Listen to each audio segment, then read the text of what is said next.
I've clearly covered what your requirements are in terms of PayPal seller protection, but I'd also like to cover some details about protecting yourself against chargebacks. I'm often surprised how relaxed sellers can become when dealing with thousands of dollars in virtual money. Perhaps it's because you don't see the dollar bills and it doesn't seem that real, but I'd like to ask you to please consider maintaining good records and protecting yourself against chargebacks. When shipping anything, be sure to pay for delivery confirmation with the post office. UPS automatically provides proof of delivery. For any items over $250, add a signature confirmation and then put a big label on the box that states adult signature required in order to ensure the carrier does not get lax about obtaining that signature. For any items that you're not willing to lose your investment on, please go ahead and insure them. For some smaller, cheaper items, they may not warrant insurance, especially if you have a high margin, and you can easily replace it with another one for your buyer.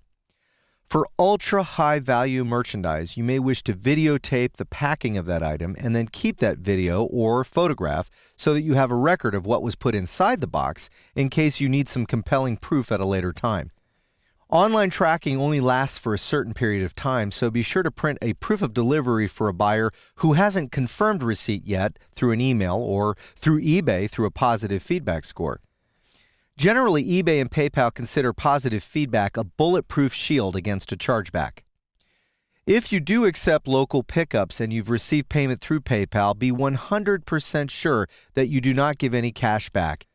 And be sure you obtain a signed agreement or receipt with that buyer with the full description of that item, the date and the signature acknowledging it was picked up by the buyer, and that they accepted the condition and the quality of the merchandise. Never accept multiple payments for items that you're shipping to strangers unless you're comfortable with that person, since seller protection is voided when multiple payments are received. Keep your shipping documents for at least 90 days at a minimum. You may also wish to keep them for longer if the items are of a high value.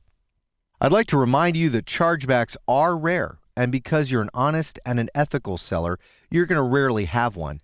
But be armed with good knowledge and good record-keeping skills to protect yourselves against them.